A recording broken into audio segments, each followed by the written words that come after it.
Well, I'd like to start the conversation really talking about the history and the development of monofocal intraocular lenses.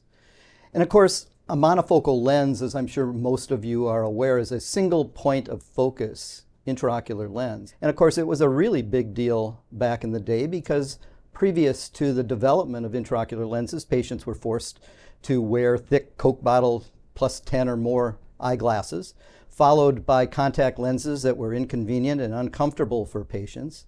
And the development of intraocular lenses, and specifically monofocal lenses to begin with, really changed the whole landscape of cataract surgery.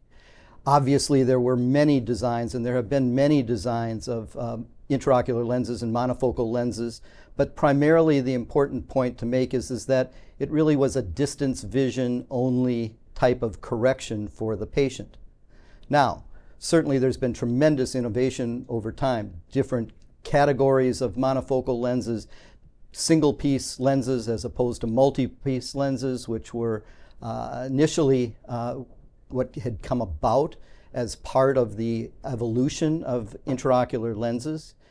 And again, the game changers really happened in terms of the design patterns of the lens. Going from a three-piece, multi-piece intraocular lens to a single-piece intraocular lens was a big innovation in that it made injection of the intraocular lenses through injectors possible, which was not as easily done with three-piece lenses.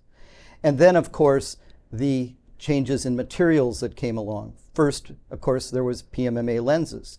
Those were rigid, needed a large incision to go through. Silicone lenses followed, but silicone, again, was a material that was difficult to work with for surgeons.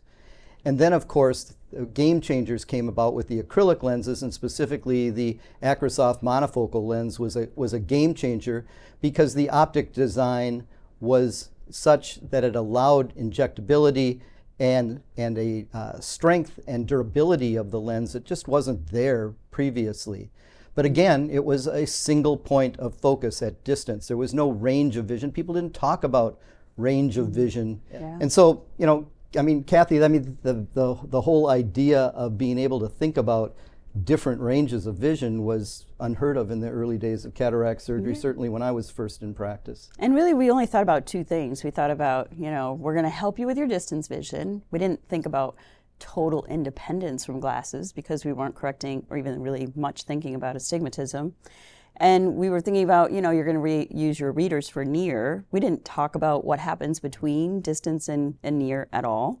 If I think about it from a R&D and innovation point of view, the way I would summarize a lot of what we've talked about so far is monofocal IOL has one job to do. And I think the history of innovation in monofocal IOL has been trying to figure out how to do that job better. And a lot of what's happened more recently is that we've raised the bar in what it means to do the job of a monofocal IOL even better. And then even more recently, and we'll get a lot more into this, we've started to kind of muddy the water a little bit and think about what other jobs could we ask a monofocal IOL to do.